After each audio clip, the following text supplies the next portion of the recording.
fighting. And would you hand me those photos, Deputy? Absolutely, sir. Thank you. Yes, sir. Let me call your next witness. State calls Dr. David Fott. Do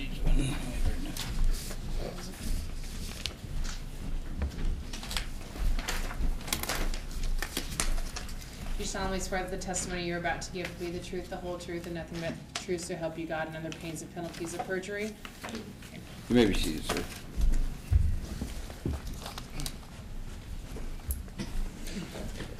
Will you state your name and spell your last name, please? David Fott, F-A-U-G-H-T. And what is your occupation or profession? I'm a veterinarian. Are you licensed in Nevada to practice as a veterinarian? I am. How long have you held a license in Nevada? 20 years. And what veterinarian school did you attend? Washington State University. During your years in practice, have you had the occasion to treat many animals suffering from neglect? Yes, I have. And how many of those cases involved horses? Probably 75%. So on or about September 7th, 2012, did you have the occasion to see horses in a professional role? Yes, I did. And how many horses did you have the opportunity to see? Every horse on the place, which was reported to me 34. Where were these horses located? 3495 Hillsboro. Was that in Churchill County? It is. Could you describe for the court the method you use to evaluate horses generally? I guess, what am I evaluating? Condition? Is there a scale? There is a scale to evaluate body condition score, BSC, for all animals, and the one we're using for horses can be various, but it's a scale of 1 to 9. And depending on the amount of flesh, fat, covering of bony prominences on the horse determines where they fall on that scale. And will you describe for the court the nature of the examinations which you made on the horses in question? The examination of the horses in question I made was just a visual examination, walkthrough. Observed all the horses on the place and their body condition and their general appearance, the condition of their hooves, the condition of the pins, the feed on the place, the water. You mentioned you use a scale, a ranking scale of 1 to 9. Could you describe a little bit about that ranking method? So a 9 would be an obesely fat horse, unhealthy, just really fat. A 1 would be a horse extremely thin, weak, debilitated, and close to perishing from starvation. What rankings would you give the horses that you observed on September 7th? We can rank them individually on those pictures, but I would say as a herd, an estimate of probably about a 2. There were definitely several of them that were 1s. There were several of them that were 2s. There was a few 3s. Really didn't see anything that I would have estimated as a 4. Is there a number at which you as a professional become concerned about? Three and what is under. that number? 3 and under. 3 and under? 3 and under. So what did your examination of these horses reveal to help you in your diagnosis? The condition of the horses was obvious to me that they weren't receiving enough hay, enough food, enough calories to maintain a allowable body condition for just normal health. And the condition of the feet were such that it was obvious that they weren't being trimmed on a regular basis, which, you know, horses can live without their feet being trimmed. Just as an overall picture, the horses were being starved, malnutrition. You mentioned that the ranking scale is kind of a comparison between fat and muscle coverage based on the amount of fat that covers the muscle. What observations on these horses specifically did you There, observe? there was no fat, no body fat, and there was a lot of muscle wasting. And as the muscle wastes and deteriorates, the bony prominences that those muscles cover become more prominent and easily visible to the eye. Did you observe any other problems with these horses? Mainly was just malnutrition, just lack of body condition. The one stud that was by himself, the buckskin stud, was most likely suffering from a long-term illness or lameness condition. Was apparent to me that most likely had laminitis with rotation in the front feet, and had pressure sores on him from laying down because there's no fat or muscle covering those bony prominences, so they develop pressure sores. As far as health-wise, it was obvious to me that he needed to be put down. That wasn't something that he was going to recover from, and that potentially the other horses could recover from malnourishment just with proper nutrition, proper feed.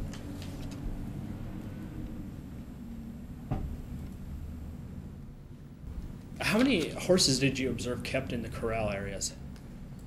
The buckskin stallion of question was by himself in a covered kind of lean-to barn, shed, whatever, that was open, had some panels in there.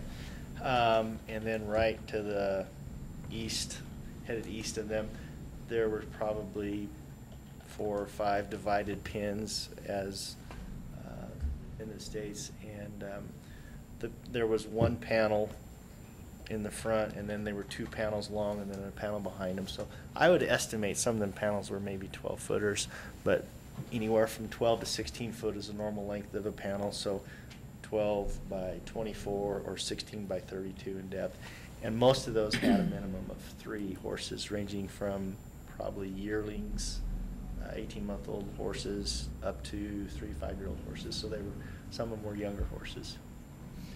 And is this an appropriate method for, I suppose, corralling or containing horses, having more than one in a limited area? There's nothing that says you can't have more than one in a pen or confined area.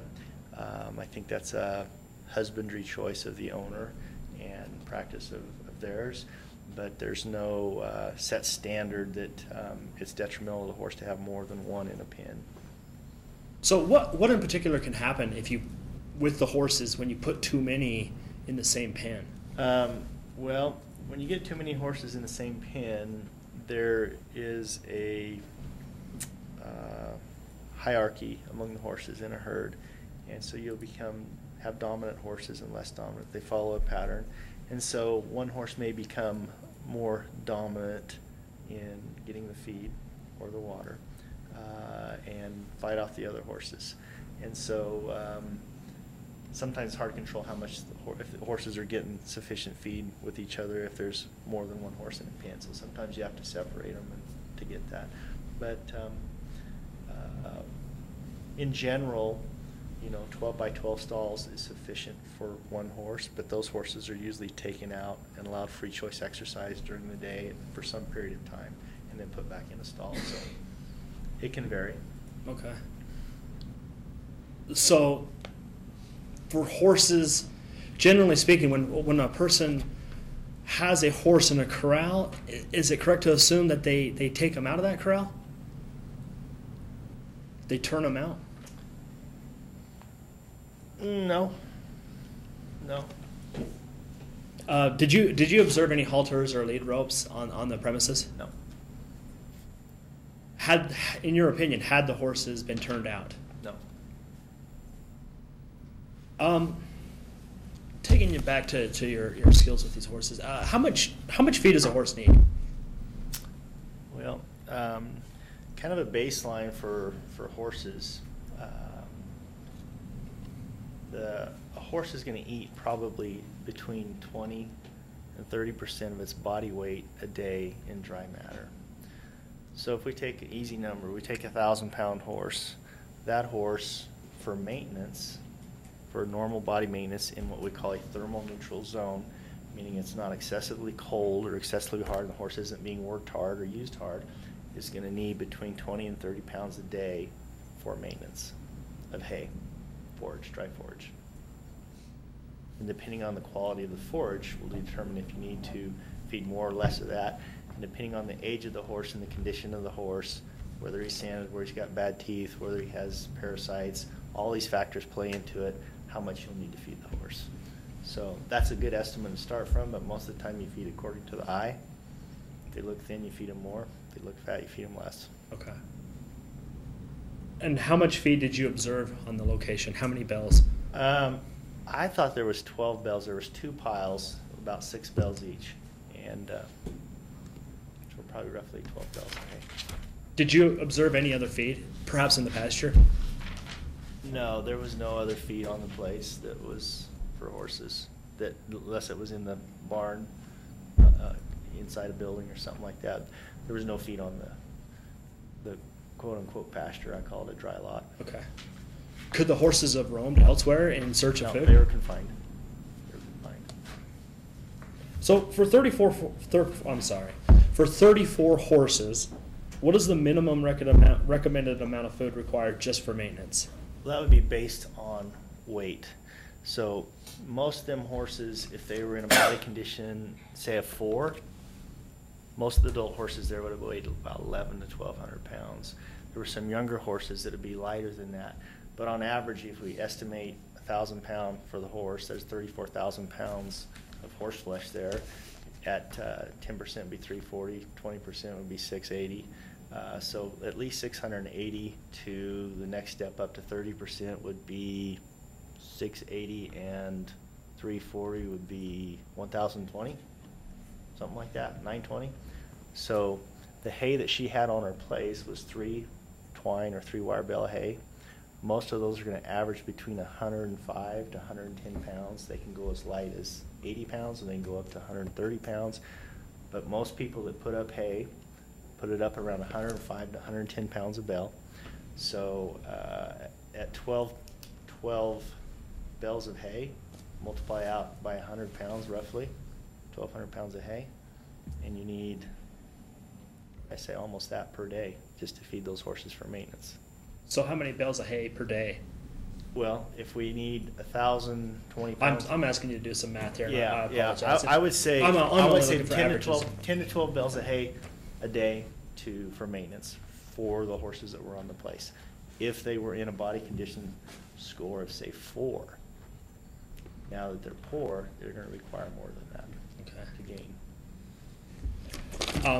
So in your experience, what is the average price of a bale of hay? Well, when I'm selling it cheap, $10 a bale.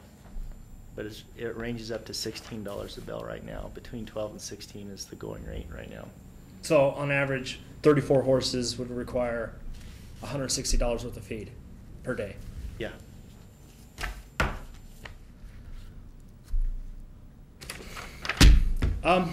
With your experience with horses, how do horses develop sand colic? They have to ingest it. And ingestion comes from a couple different ways. They either ingest it in the feed that they're consuming. So if you have hay that's put up on a real sandy field, and the tines of the baler and the swather are picking up sand and mixing it with the hay, and it gets baled, you can actually be feeding it in your hay to your animals. The second way they get it is from roaming around on the ground, picking it up off the dirt. So some horses will eat sand, just they want to eat sand. That's just what they do, and they can get colicky or have problems with it that way. If a horse is not being fed enough, they will be milling around and picking up all the little scraps on the ground. They'll even eat their own stools, their own feces. They'll eat up little sticks, little twigs, whatever they can find on the ground they'll eat, and they'll pick up sand when they're doing that. So it has to be ingested. In your experience, a horse who doesn't have feed is more likely to develop sand colic? In a sandy area, correct. Your Honor, may I approach? Yes.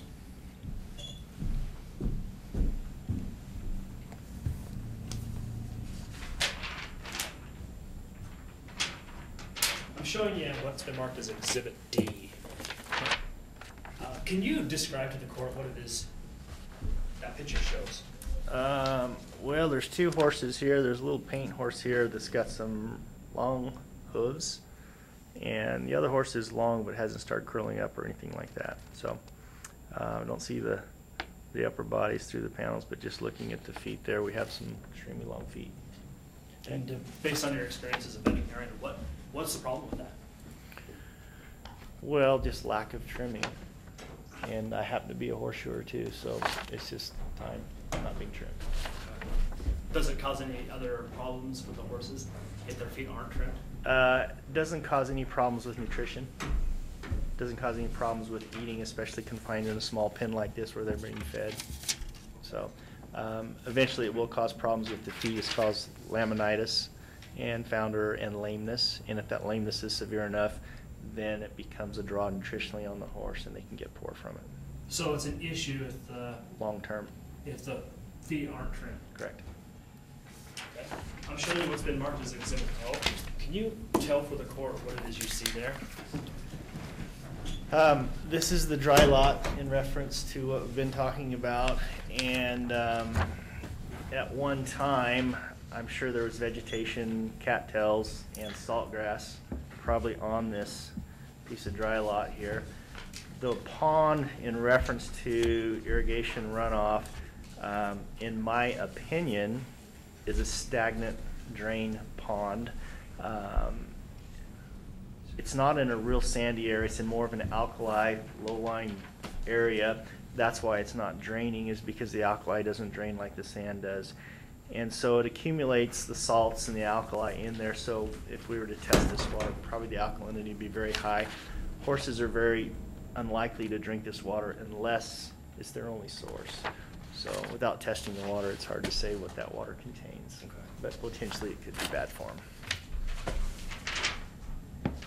I'm showing you what's been marked as Exhibit D. Okay. Can you describe to the court the condition of these horses? Okay, this paint horse right here is probably about a body condition score of 1. And there's another one right on the other side of it that is about in the same boat, maybe a 1.5. Okay, both these horses are severely what we call emaciated. There is no body fat stores on here. The first thing that goes is fat. The second thing that goes is muscle. So we have a bunch of muscle wasting, which is called emaciation.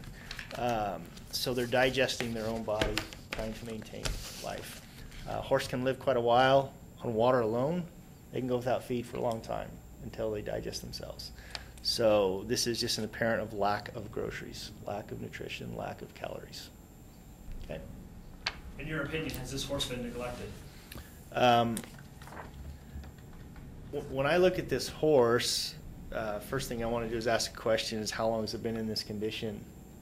And is there a disease process going on or something that would indicate that the horse is in this condition? My opinion on this horse, because their appetite is good, they're wanting to eat, they're milling around, that if provided with hay, the horse would eat. So there's probably not a whole lot of diseases that would cause this as long as the horse is willing to eat. So in my opinion, this horse just lacks access to forage to feed. Showing you what's been marked as Exhibit I.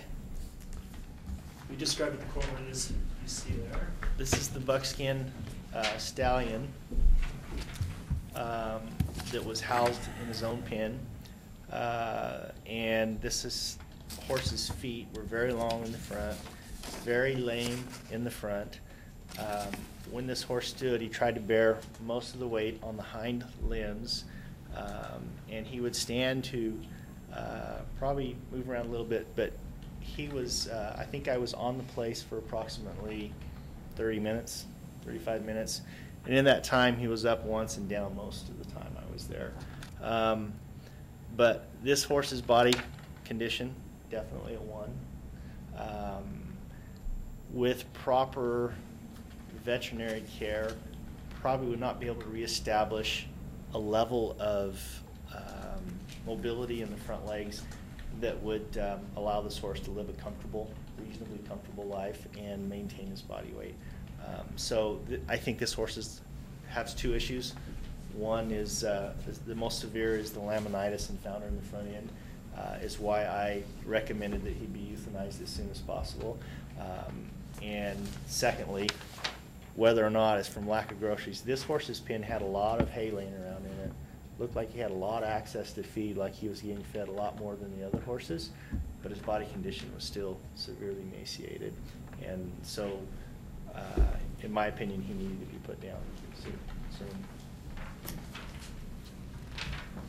I'm showing you what's been marked as Exhibit J. Okay. When you describe to the court, what did you see there? These 3 horses were next to the 2 paint horses that we just looked at, and a pen right next to them, a dirt pen with a little wire around it.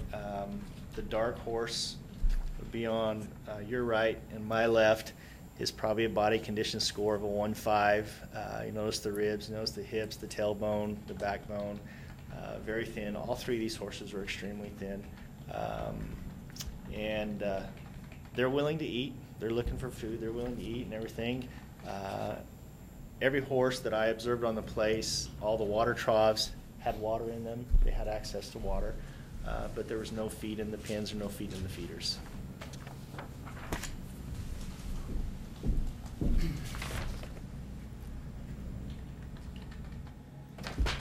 So of the, I suppose, 33 horses at this point, could they be returned to an acceptable level of condition? Yes. Based on your observations, diagnosis, and the testimony you've heard today from law enforcement, have you formed an opinion as to whether these horses have been neglected? Yes. And what was that? What is that opinion? They are not being fed enough hay. They're being neglected. And is that your opinion for all 33 horses? Yes. The whole place as a whole, every horse. May I have a moment? Yes.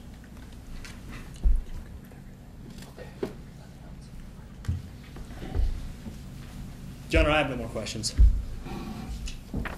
Ms. Robertson. You may.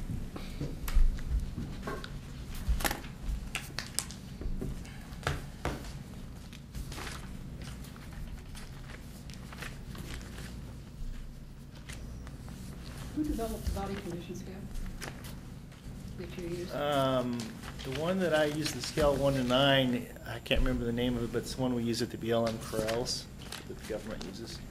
So they have a name on it, but I don't know what the name is. Would that be possibly Dr. Robert Heineke? Could be.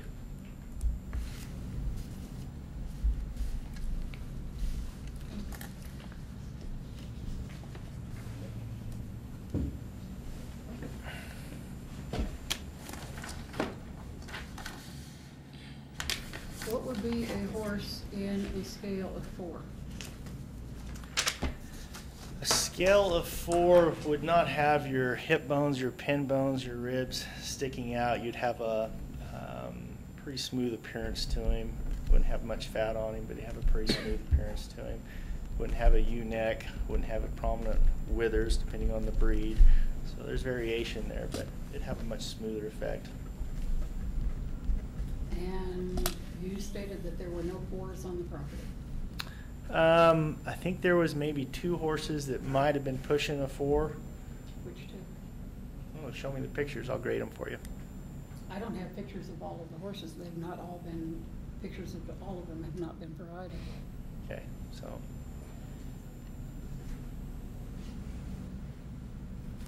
I do have photographs, Your Honor, that were taken yesterday at the feedlot.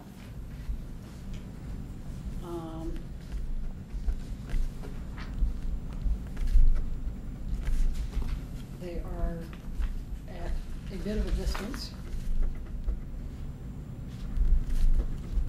but I'm more than happy to have Dr. Fott take a look at them. No objections.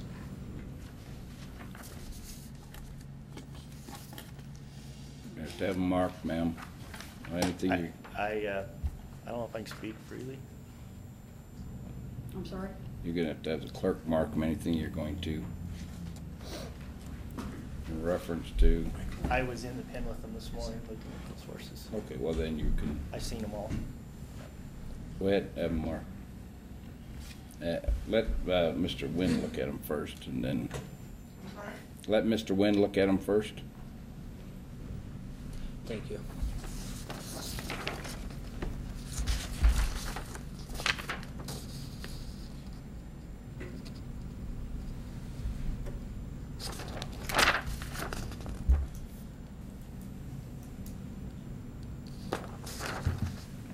Thank you. You can give them to the clerk, ma'am, and she'll put a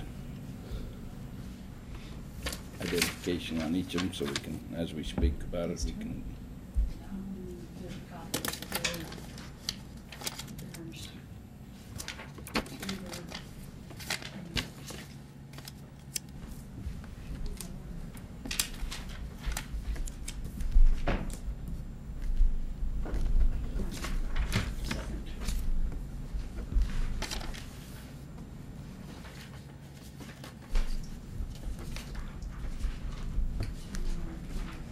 You can put those back that aren't marked. Now, as you ask questions about those, you gotta identify which exhibit it is. You can approach the witness.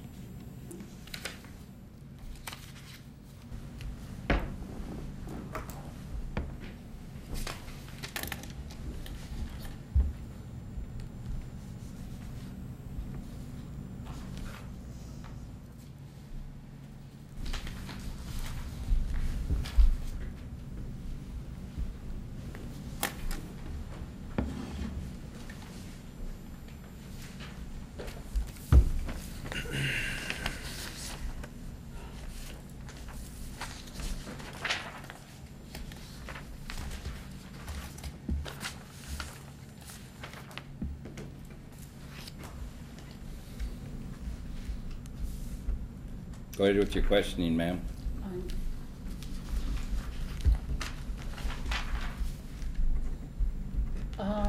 Which of the horses in any of these photos, Which exhibit are we looking at?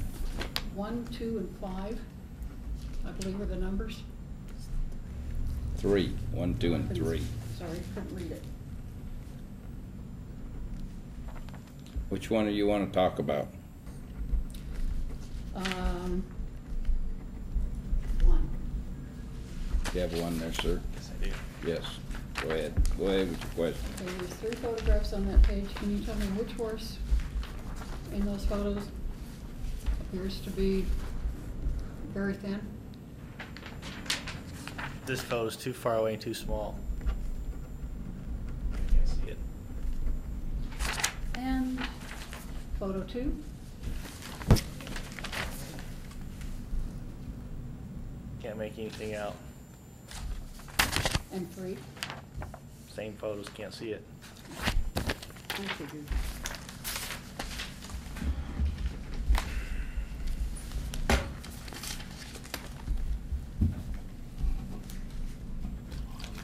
What's your policy at your veterinary clinic regarding payment?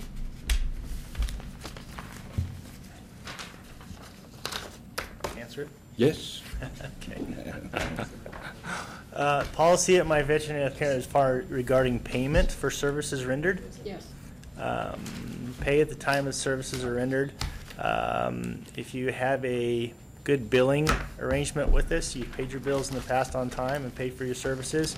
If we come out on an emergency or something like that, we may not require you to pay at that time, but you will be required to pay when the bill comes. So it's not a government subsidized business. It's not a charity business. It's a private industry that requires payment for services rendered.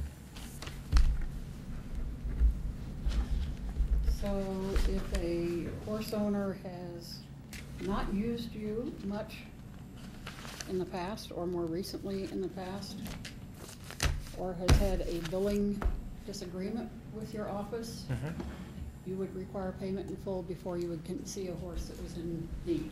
No, Your required Honor, payment. I'm sorry. Go ahead. I object. Relevance. Whether or not she had access to this particular vet has no bearing on the conditions the horses are in this case. Whether or not they had been provided adequate feed or or water or sustenance has nothing to do with whether this vet was able to see her horses. Quite frankly, there's other vets available.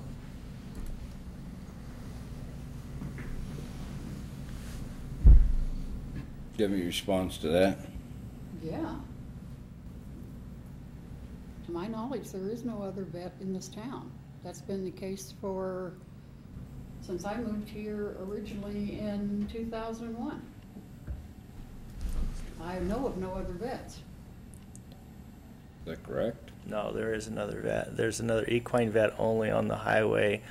There's another small animal veterinarian, and there are several vets that come into the area, especially on sale day, that work on large animals. Yeah, I knew about the small animal vet. Well, then, The small animal vet doesn't take care of horses. Objection will be sustained. We won't talk about payment of vet. Move on to another line of questioning, ma'am. Do you have any background on the buckskin paint stallion as far as his health history? Nothing. So you have no idea whether or not he might have had some other cause for his thinness? I have a great idea that he does have another cause for his thinness, Such as? such as laminitis, founder, rotation. But you don't have any proof of those? No, just from my professional medical experience and observance. And what would have caused those laminitis, founder, rotation? Doesn't matter what would cause it. It was the fact that it was existed, and that was a problem. So there are many things that can cause founder and rotation in a horse: overfeeding, underfeeding, bacterial infections, improper shoeing, excessive nitrogen in the feeds. Lots of causes. So if the horse, for instance, had cancer, would that have caused a loss of weight? It could cause a loss of weight. Cancer can, depending on the type of cancer it is. Do you know whether or not the horse had cancer? Did not examine the horse for cancer. Did not examine the horse for health or anything. Just observed the horse's condition. Do you know whether or not, for instance, internal abscesses following a pigeon fever infection could cause weight loss? Pigeon fever, abscesses to the outside. Other abscesses, such as strangles that could rupture to the inside, generally cause the death of the horse within 6 hours. My understanding, if I may, You can ask questions. You can't make any comments or statements.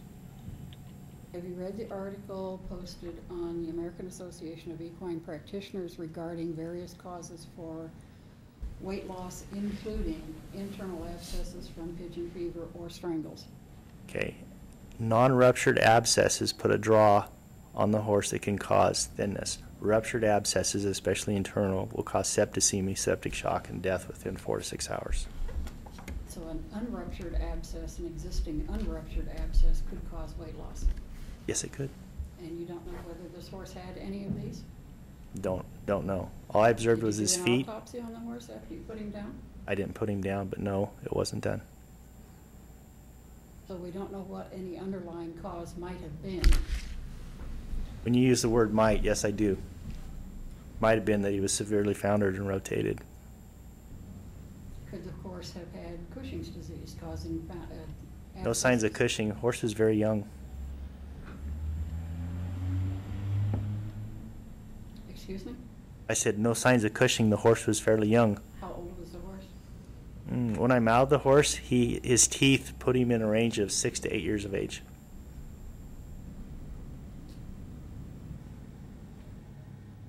Is it possible that you made a mistake? It's possible, but unlikely. Would you be interested in knowing that the horse was sold as a early teen and I had had him for almost 10 years? No. So you had that horse for 10 years in that condition? No, he was not in that condition Oh, for okay. 10 years. Yeah. When I looked at his teeth were in sufficient shape that he shouldn't be in the condition that what he was in. And so if you want a medical opinion on that, I would have to be allowed to examine the horse medically. And that wasn't done. No. Observation. Over the fence. Didn't even get in the pen with the horse.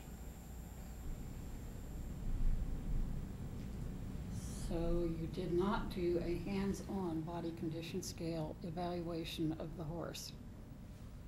Eyes on. Did you do a hands-on body condition scale evaluation of any of the horses? There is never a hands-on body condition scale. It's visual.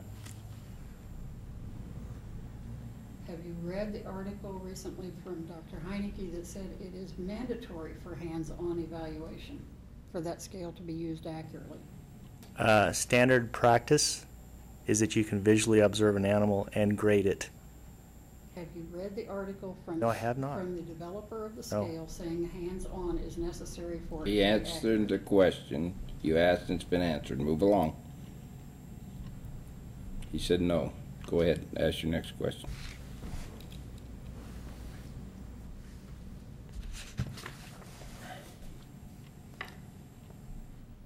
What time did you arrive on the property?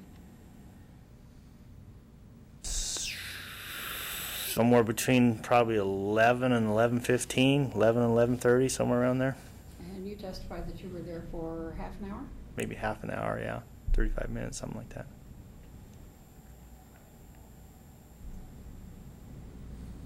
So you spent less than a minute evaluating each horse? I think they were in constant evaluation the whole time I was on place. If they were within visual sight, they were being evaluated You had visually. less than a minute to evaluate each horse, correct?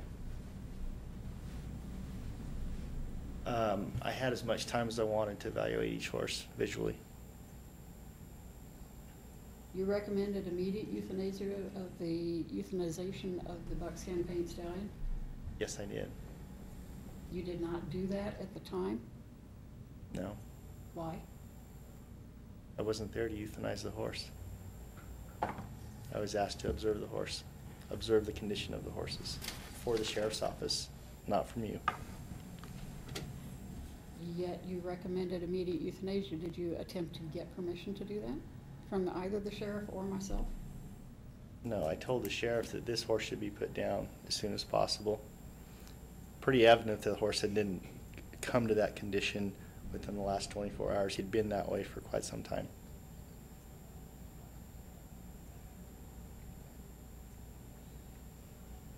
Never once have I personally been contacted by you, Dorothy, to put down the horse. Never once Are you have aware you. of the phone calls that were made to Never your once office have requesting the I horse? Wait till he been gets through. contacted by you to put down the horse. Are you aware of phone calls made to your office at which I was told I had to have full payment in order to have you come out and do that? No, not aware of them.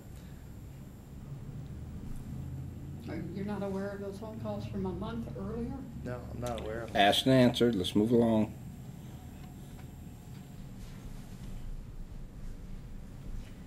So when was the horse euthanized? I have to look on the records. I don't know what day it was. I didn't do it. Over the weekend? I have no idea. I'd have to look at the records. You could call the office and find out which day. Would keeping that horse that you recommended immediate euthanization for, would keeping him for 4 to 5 additional days have been in the best interest of the horse? No more detrimental to keeping that way for the last several months. So until due process of law or seizure, whatever's going on, I don't think it was any more detrimental to the horse. In fact, I think he was better off at the sale yard in a drier pen and a softer place to lay and feed. So.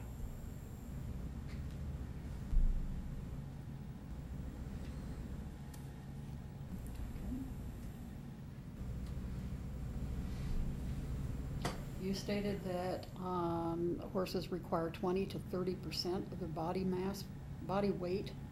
I did not state that. Can I have that read back, please? You don't have a reading back. We don't have. 2 to the reading back. 3%, Dorothy.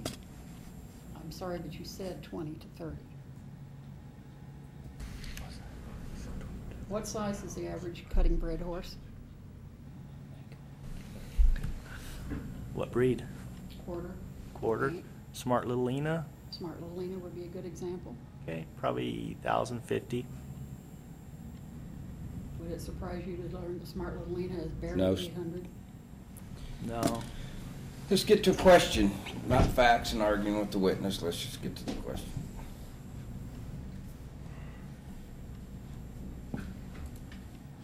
You said you saw no halters or lead ropes on the property? No, I wasn't looking for them, but there was none hanging on the fences that I recall. Would hanging halters and lead ropes on fences where horses could get their heads or feet tangled in them be good management? I guess it's a matter of opinion, but I hang all my halters on the gate for the horse. Never have a problem. 40 years. Okay. If a horse sand colics, what exactly happens to that horse? Colic is not a disease. Colic is a symptom. When a horse is sand colic, he shows symptoms of abdominal pain, which can be quit eating, biting at his flanks, pawing, playing in his water, laying down, rolling, sweating, signs of pain. Would such a horse have cow patty type manure or diarrhea? Sand can cause those. And if a horse has that, can horses with either diarrhea or sand colic lose weight Very much so. abruptly? If they're not eating. The sand doesn't cause as much weight loss as the not eating does. So if they have sand and they're not eating because they have sand, Correct? and in addition they get diarrhea or cow patty manure because of the gut irritation from the sand, they can lose weight rather quickly. Yes, they can. Okay. How long does it take a horse to regain weight? What is the average horse Can you be able to more gain? specific? How many pounds per day is the average horse adult horse able to metabolize and gain? Oh, depends on the condition of the horse, the teeth, the age, and the forage that they're eating, but maybe a pound a day, 2 pounds a day. So if a horse lost, say 75 pounds from a sand colic, Mm-hmm. it could take up to a month to 2 months to regain that weight? Always comes back slower than it went off. Okay.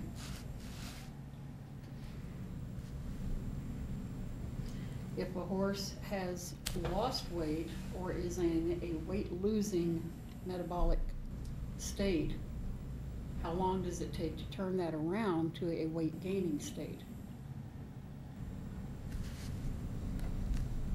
It's on the forage and the condition of the horse. On average? Probably 2 weeks. So if a horse had lost weight, was losing weight, and was put on good feed, turning that weight loss around could take as much as 2 weeks before they began gaining again. Before they begin what? Before they began gaining the weight again. Yeah, if their teeth are good and the forage is good, you should be able to stop the weight loss pretty quick. And then they start gaining within 2 weeks. So you should be able to stabilize them metabolically and start getting on the gain. If you're referring to the sand, until the sand comes out of there and they're eating good, you're going to have a problem. Right, I understand that. So if a horse has sand colic, is treated, is pulled out of the herd situation where there may be dominant horses keeping them away from food. I'm assuming that if a horse is ill and not eating, not feeling well, more dominant horses may begin to pick on that animal. They can. Okay. So if a horse has sand colic, has lost weight, is pulled from a field, treated for that sand, and placed in a separate pen or a pen with compatible horses, how long would it take, do you think, for that horse to regain, if say it lost 75 pounds? Taking into consideration the turnaround time between loss and gain. Depends on how much sand you got out of there and how well the horse is eating. It can take anywhere from 3 weeks to 6 weeks. Before they start gaining? No, before they get the 75 back that they lost. If they can gain, if they're only gaining a pound a day, that 75 could take up to 2 months, could it not? If they're only gaining a pound a day. What can they, well, I can't answer the questions.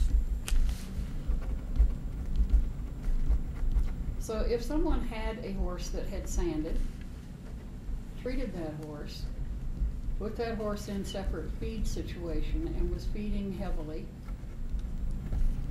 the fact that the horse was still thin would not indicate a lack of care. No, if the horse was being treated for being sanded, was put on the proper treatment and had access to ample hay and food, and the horse was still thin, that's not neglect. So that horse could be thin for some time until it gained back the weight it had lost, but would not be neglected due to Correct. being thin. Correct. Okay.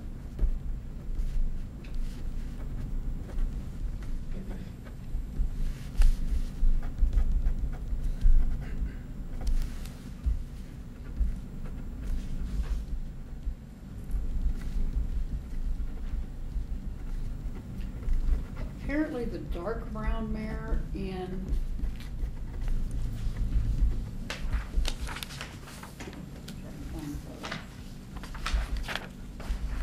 this photo, and since mine aren't numbered, I don't know which, yes. Which No. exhibit is that? Well, same Which mare, different exhibit? photos. No. Hers is different, but mine is exhibit. Are you looking at, here's some different ones, if you want to look at the same ones, choose. It's the same horse, yeah. Here it is, right here. Same photo, which exhibit's that? All right, well, go ahead, exhibit E. According to the testimony from the previous witness, that horse had a mass on its lip. Did you see such a mass? The lip is covered by the wood post. You can't not see the muzzle of the horse. No, you can't see it in the photo, but you saw the horses. Did you see a mass when you looked at the horse? No. If this is the horse that I saw one horse that was paralyzed on the side of the face, and his lip was drooping over. That's the horse we're talking about. Okay, so if that's the horse I'm talking about, I didn't see a mass, I saw a droopy face from being paralyzed on that side of the Do you face. know the cause of that? Don't, yeah, lack of innervation, damaged nerve. Do you know how long that horse has had that situation? Nope. So the fact that the horse is paralyzed on one side of her face doesn't indicate lack of care or anything along that line? Nope. And you didn't see a mass? No.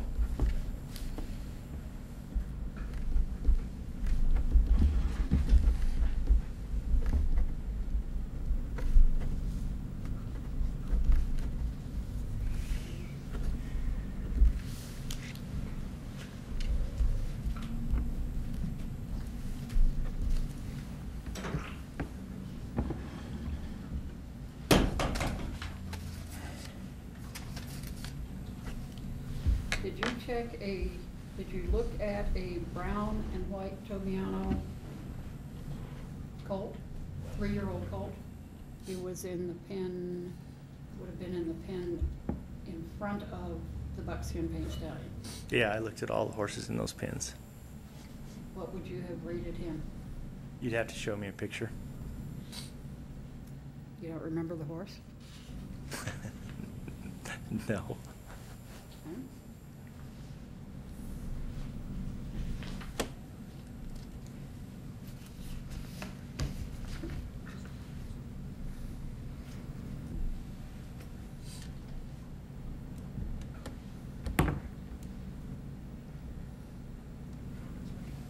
How much feed would a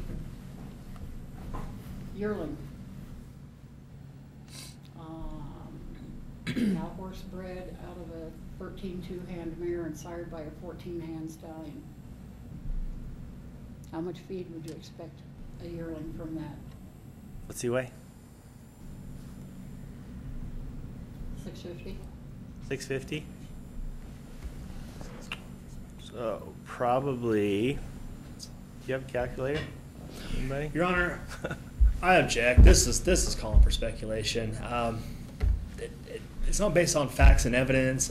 He's asking about stuff that isn't even relevant to this case at this point. I mean, she's asking about stuff that's not even relevant to this case at this point. We can continue speculating about what ifs and how comes and what's going to happen in this scenario, but eventually we just have to focus on what's happening in this case and what's relevant.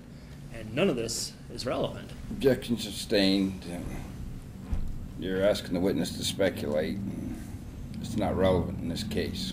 Your Honor, the witness has already testified to the amount of hay that the animals need, and I'm asking about the Well, amount of hay a then, specific animal would need. Okay, get specifically to those animals. 2 to 3% of its body weight per day in dry matter hay. So it doesn't matter the breed, doesn't matter anything. It matters the size of the horse, the weight of the horse, and on a yearling, you're probably going to feed at least 1.5 times maintenance for growth. So depending on where you want to maintain that foal, you don't have to push growth. Okay, when you say you don't have to push growth, what happens if you do push growth? Is that relevant? Your Honor, it's objection for relevance. I'm giving some leeway. Sustained. Let's talk about the horses, ma'am. We can speculate on every horse in this country, on how fast it'll grow and what you need to feed it. That's all speculation. It's not relevant. Find another line of questioning.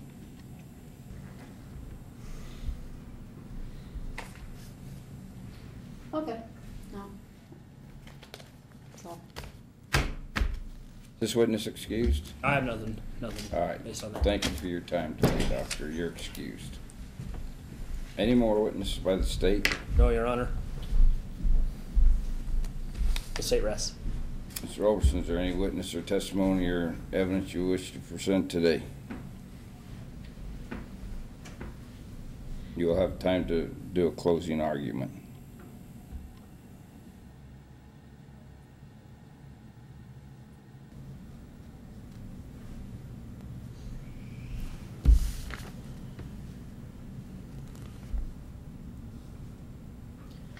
Not that I can think of at this time, Your Honor. Okay. However, I mean, I have some questions regarding how decisions are made here, since I have photos of horses that the sheriff's department has been called on and not picked up. Well, that's not relevant to this case. Mr. Wynn, closing arguments. Yes, Your Honor, thank you.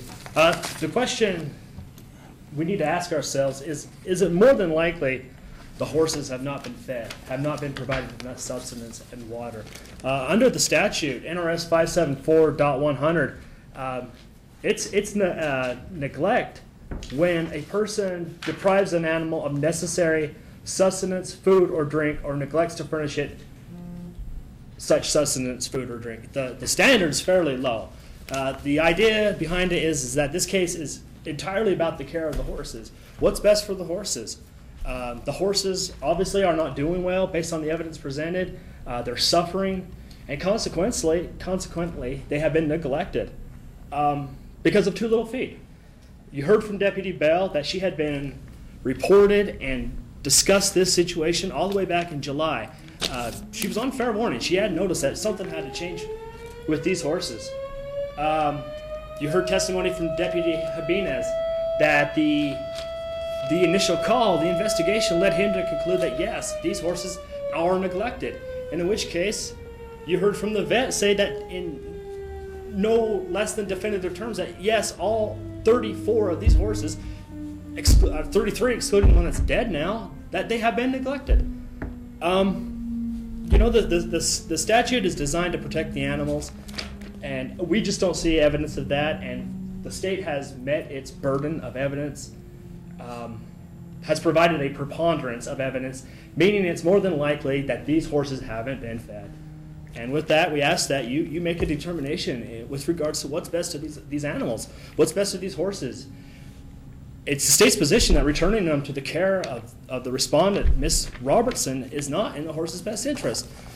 What's in the horse's best interest is to preferably auction them off and find them a good home, somebody who can care for them, somebody who isn't overwhelmed, who doesn't have the difficulties of providing food and water and and veterinarian care. So that we ask that you find in the state's favor and preferably auction these horses off and find them a place where they'll be cared for. Mr. Robertson, do you have anything?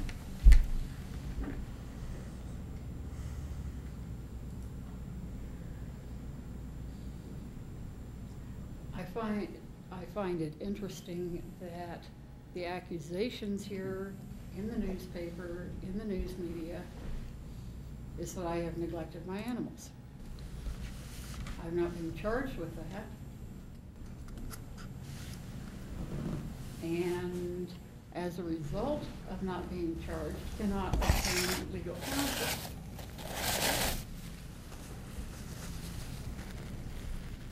It was my understanding from the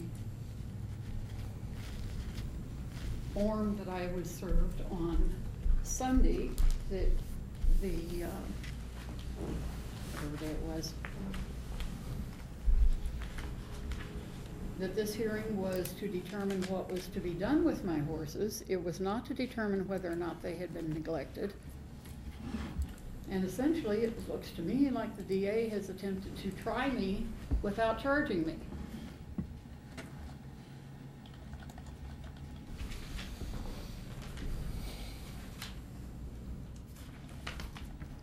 The notice of seizure says that the hearing for last week, and then I'm assuming this week, since this was a continuation of last week, was for determination whether the animals should be sold, destroyed, or continued in the care of officers. It was not, this hearing was not to determine whether or not the animals had been neglected.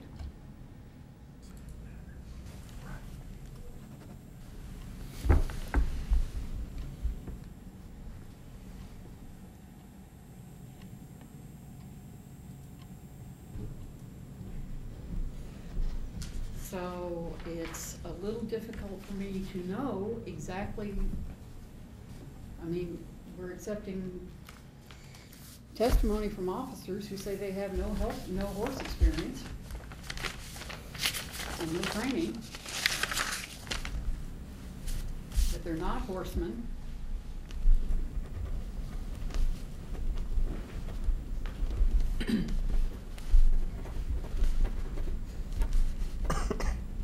I have yet to receive a receipt for my animals.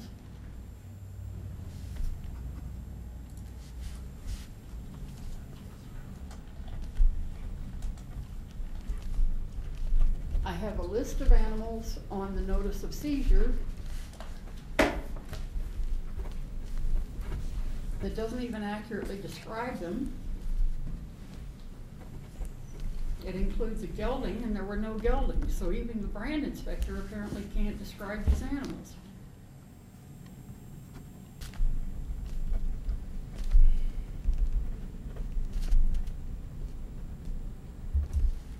Two horses were seized that I had on a lease. That gives me all of the use of that horse except to sell it.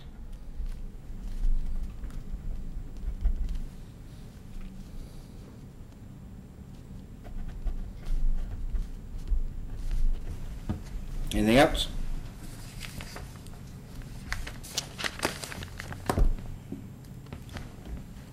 Nope, I don't think so at this point. I have. Mr. Wynn? Your Honor, she's absolutely right. Law enforcement testified to what they observed, not that they had any opinion into regards to whether they were neglected. They made that determination based on what they observed. They don't need to be experts in the field. You heard from the vet indicate that they were neglected. The purpose of this hearing is to simply provide due process for the determination of the horses that have been seized. Consequently, the question is it more than likely that these horses have been neglected? And under the statute, it's simply have they been provided feed and subsistence or not? And it's the state's position they haven't been.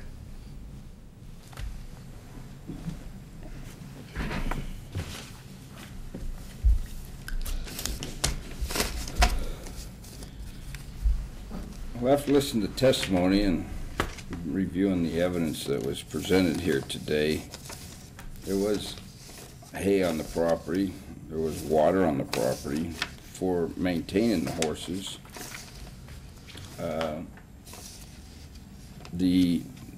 Mrs. Robertson's knowledge of horses seemed to be extremely high, and she is very knowledgeable about horses from her testimony or the questions that she inquired about. She attempted to sell the horses. She couldn't sell the horses. She testified that she couldn't sell any horses at all because nobody wanted them. So she testified that she tried to call a veterinarian and she couldn't get the horse put down because the vet wouldn't come out. And she had no money. She couldn't pay to euthanize the horse. I don't know if she called, apparently she only called one vet.